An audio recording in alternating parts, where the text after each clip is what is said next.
10 ఏళ్ల బీఆర్ఎస్ పాలనలో ఉమ్మడి నల్గొండ జిల్లాకు తీవ్ర అన్యాయం జరిగిందన్నారు మంత్రులు ఉత్తమ్ కుమార్ రెడ్డి, కోమటిరెడ్డి వెంకటరెడ్డి. కేసీఆర్ వల్ల రాష్ట్రంలో ఇరిగేషన్ రంగం నాశనమైందన్నారు. కృష్ణా జలాలను 10 ఏళ్లు కేసీఆర్ పట్టించుకోలేదన్నారు. సరైన ప్రణాళిక లేకుండా కాళేశ్వరం ప్రాజెక్టు నిర్మాణం చేయడం వల్లే మేడిగడ్డ బ్యారేజీ కుంగిందన్నారు. ఉమ్మడి నల్గొండ జిల్లాలోని పెండింగ్ ప్రాజెక్టులు పూర్తి చేస్తామని చెప్పారు. మాటికి ఆ మేడిగడ్డ బ్యారేజ్ నేను రిపేర్ చేస్తా, మేడిగడ్డ బ్యారేజ్ నేను రిపేర్ చేస్తా అంటే అసలు ఎవరు మీరు? ఏంటిది? ఇది మీ వల్లనే నాశనం అయింది. మొత్తం ఇరిగేషన్ నాశనం అయింది కేసీఆర్ వల్లనే.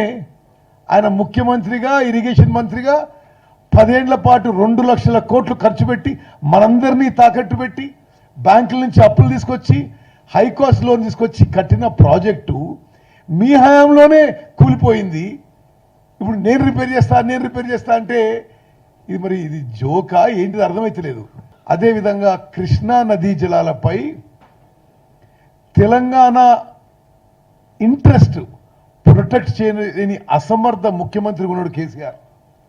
అటు గోదావరి మీదనేమో కట్టిన ప్రాజెక్టులు కూలిపోయినాయి, ఇటు కృష్ణా నది పైనేమో వాళ్ళు ఏ విధంగా గత 10 ఏళ్లుగా తెలంగాణ రాష్ట్రానికి అన్యాయం జరిగిందో. 94,000 కోట్లు ఇప్పటికే ఖర్చు అయింది, 95,000 కోట్లు అనుకుంటా. ఇప్పుడు పూర్తి అవడానికి 2 ఏళ్ల క్రితం సిఏజీ ఎస్టిమేట్స్ ఎంతండి? 1,27,000 కోట్లు. ఇప్పుడు ఈ గ్యాప్లో ఇప్పుడు జరుగుతున్న సమయంలో బహుశా కాళేశ్వరం ప్రాజెక్టు 1,50,000 కోట్లు అవుతుంది.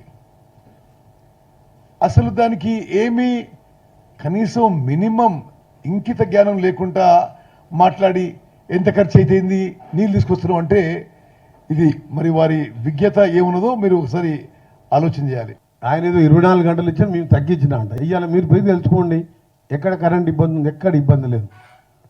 రెండవది చివరిగా నేను ఎక్కువ సబ్జెక్ట్ డివైడ్ కాకుండా మా కృష్ణా వాటర్ నల్గొండకు జరిగిన అన్యాయం, రోజు 10 టీఎంసీలు తీసుకుపోతే ఇవాళ మాకు సొరంగం పూర్తయింటే కనీసం ఆ కరువులో కూడా 820 లెవెల్లో మేము గ్రావిటీతో నీళ్ళు తెచ్చుకునే వాళ్ళం.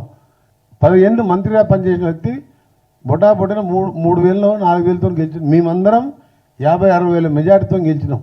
ఎందుకంటే ఆ పాపం ఆ చేతగాని మినిస్టర్ ఆ సొరంగానికి ఆయన కుర్చేసుకొని కూర్చొని కనీసం జిల్లా మినిస్టర్ ఒక్కసారి విజిట్ చేయలే. 2,000 కోట్లు శాంక్షన్ చేస్తే 1,000 కోట్లు పెడితే అయిపోతున్నప్పుడు. ఇప్పుడు మాకు అదనంగా మా అదృష్టం ఏంటంటే మా జిల్లాకి మేజర్ ఇరిగేషన్ మినిస్టర్ వచ్చింది కాబట్టి ఇప్పుడు అన్నీ కూడా ఏర్పాట్లు చేసినాం. ఎక్స్ట్రా కొత్త రేట్స్ అయినా ఇచ్చి దాన్ని 2.5 years 3 yearsలో ఉదయ సముద్రం ప్రాజెక్టు, బ్రాహ్మణవేల లిఫ్ట్ ఇరిగేషన్ అన్నీ కూడా ఏర్పాటు చేసినాం. ఆల్రెడీ వర్క్స్ కూడా స్టార్ట్ అయినాయి.